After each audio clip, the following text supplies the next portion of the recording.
Gold, trusted gold buyers. మీరు తాకట్టు పెట్టిన బంగారాన్ని విడిపించి ఈ రోజు ఉన్న మార్కెట్ ధరకు కొనబడును.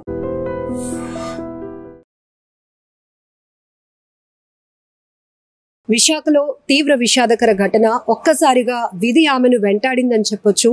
క్షణాల్లో ఇంటికి చేరుకోవాల్సినటువంటి మహిళ పూర్ణిమ ఒక భారీ చెట్టు కొమ్మ విరిగి పడటంతో అక్కడికక్కడే ప్రాణాలు కోల్పోయారు. సరే, అపార్ట్మెంట్కి సంబంధించి వాచ్మెన్తో మాట్లాడదాం. ఎందుకంటే ఇక్కడ ప్రతి ఒక్కరూ మాట్లాడుకుంటుంది ఆమె ఇలాంటి దుర్ఘటనలో ప్రాణాలు పోగొట్టుకున్నారని. ఇంకొక 2 నిమిషాలే, ఎందుకంటే ప్రమాదం చోటుకి ఇంటికి 2 నిమిషాల వ్యవధి. Just second జరిగిపోయిందమ్మా. 11 గంటలకి బయటికి వెళ్ళారు.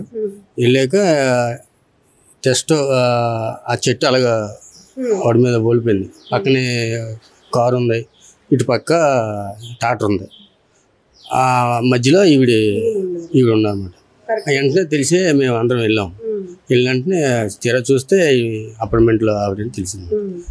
బండి నెంబర్ ఈ పక్కన మెకానిక్ చూసి చెప్పారన్నమాట, బండి నెంబర్ మీ అపార్ట్మెంట్లో ఆవిడే అంతే. అప్పుడు మేము అందరం వెళ్ళి చూసుకుని అపార్ట్మెంట్ అయ్యే వరకు అక్కడ తీసుకెళ్ళారు.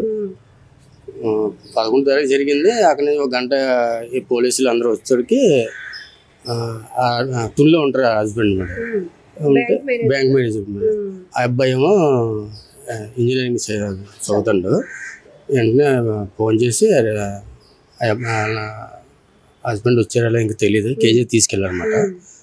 ఇంకా ఆయన ఇక్కడ వైజాగ్ నుంచి అక్కడికి వెళ్ళారో లేదో కూడా తెలియదు. తునికి ఎంతలోనే తెల్లవారు మేడం తీసుకెళ్ళారు. సండే సెలవు కదమ్మా, శనివారం సాయంత్రం వచ్చారన్నమాట.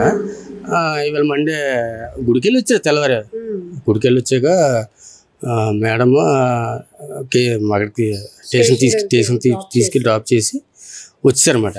వచ్చిన తర్వాత ఇంటికి డ్రెస్ ఇంకేదో పార్సలే, అందులో చెంచులో పార్సలే ఉంది, తీసుకుని బయటికి వెళ్దామని అలాగే వెళ్ళారన్నమాట. అలాగే వెళ్తాడికి జస్ట్ అలాగే జరిగింది అనమాట. అంతే. చాలా బాధ. 2 నిమిషాలు అంటే ఒకసారి మనం అనుకుంటూ ఉంటాం కదా, విధిని ఎవరు తప్పించలేరు అన్నట్టు. కనీసం ఒక్క నిమిషం ఆగినా సరిపోయిన అలాగ అనిపిస్తుంది నాకు. ముఖ్య అలాగా అంటే చెట్లు కొమ్మలు విరుగుపడ్డం, ఈ బళ్ళు మీద వాటి మీద చూసా, లేకపోతే ఎవరి మీద పడితే చిన్న గాయాలు తెలుసు కానీ గాలి లేదమ్మా. ఇప్పుడు గాలి లేదు. పోనీ చూడు, అక్కడ గాలి లేదు. మొన్న గాలి వేసింది. ఇప్పుడు ఆ రోజు పడిన వర్షాలు. ఈ రోజు గాలి లేదు, ఊలి లేదు. ఎలా జరిగిందంటే చాలా బాధాకరంగా ఉందమ్మా. అంటే ఆవిడ ప్రాణాలు పోగొట్టుకోవడానికి ఇలా వెళ్ళినట్టుగా అయిపోయింది అంతా. చాలా దారుణమైన ఘటన అండి. నిజానికి వాచ్మెన్ చెప్తున్నట్టు చాలా మంచి ఫ్యామిలీ. అతను కూడా బ్యాంక్ మేనేజర్గా పనిచేస్తున్నారు తునిలో.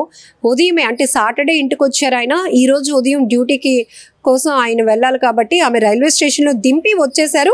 మళ్ళీ ఏదో పార్సల్స్ అంటే సరుకుల కోసం అని బయటకు వెళ్ళిన ఆమె క్షణాల్లోనే ఆమె ఇలా వెళ్ళి మా కళ్ళ ముందే. మీకు అనిపించిందా ఉదయం వెళ్ళినప్పుడు చూసారా ఆవిడని?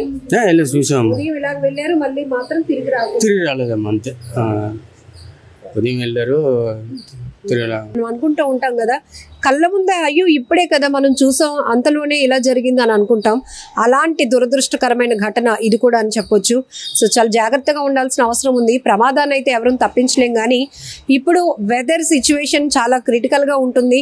ఇంత ఎండలో కూడా అప్పటికప్పుడే గాలులు వస్తున్నాయి, తర్వాత వానలు కూడా వస్తున్నాయి. కాబట్టి పెద్ద పెద్ద చెట్ల కింద ఉన్నప్పుడు కొంచెం జాగ్రత్త పాటించాలి అనడానికి ఇదొక ఉదాహరణ అని చెప్పొచ్చు. ఎందుకంటే వస్తున్నప్పుడు ఒకేసారి ఒక పెద్ద కారు పైన, ట్రాక్టర్ పైన అండ్ స్కూటీ పైన పడటం వల్ల స్కూటీలో ఉన్నటువంటి స్కూటీపై వస్తున్నటువంటి పూర్ణిమ గారి పైన వెంటనే పడింది ఈ కొమ్మ. ఆ బలమైన గాయం వల్ల ఆవిడ అక్కడికక్కడే పాపం ప్రాణాలు కోల్పోయారు. తర్వాత పోలీసులు ఇక్కడికి వచ్చిన తర్వాత ఆ మొత్తం చెట్టు కొమ్మలు తొలగించి ఆ ఇరుక్కున్నటువంటి ఏదో కొమ్మల కింద ఇరుక్కున్న ట్రాక్టర్ని కానీ, ఆమె నడిపిన స్కూటీని కానీ, కార్ని కూడా బయటకు తీయడం జరిగింది. సో ఇలాంటివి మనం చాలా చూస్తాం. భారీ చెట్లు మనకి రోడ్డు పైన ఎక్కడికక్కడే కనపడతాయి. బట్ అవి నీడ కోసం, మనం గ్రీనరీ కోసం, ఆరోగ్యం కోసం మనం చూసుకోకుండా వాటి కింద నించోవడమో లేకపోతే ట్రావెల్ చేయడమో చేస్తాం. కానీ ఇప్పుడు ఈ ఘటన కూడా ఎవరు ఊహించలేనిది, ఎవరు జీర్ణించుకోలేకపోతున్నారు. ముఖ్యంగా అపార్ట్మెంట్కి సంబంధించిన వాళ్ళు ఉదయాన్నే మా కళ్ళ ముందు ఆమె మా ముందే వెళ్ళారు 2 సార్లు, అదే మళ్ళీ తిరిగి రాలేనటువంటి పరిస్థితి అయిపోయిందంటూ వాళ్ళు కూడా తీవ్ర విచారంలో ఉన్నారని చెప్పొచ్చు. నిజంగా ప్రస్తుతం ఉన్నటువంటి సమాజం దేనికి ప్రయారిటీ ఇస్తుంది? ఆర్థిక సంబంధాల చుట్టూ మాత్రమే తిరుగుతోంది. మళ్ళీ ఎన్నికలంగానే చాలా విరక్తి కలుగుతాను. మంచి అనిపిస్తుంది కదా, లేడీస్ కూడా ఛాలెంజింగ్ జాబ్స్ చేసినప్పుడు చాలా బాగుంటది. ట్రాఫిక్ అసిస్టెంట్స్ గా నియమించిన ట్రాన్స్జెండర్స్ అందరితో సాల్యూట్ చేయించుకుంటున్నారు. ఫుడ్ డెలివరీ ఇవ్వటానికి వెళ్ళినటువంటి డెలివరీ బాయ్ అనిల్ పై కళ్ళ ముందు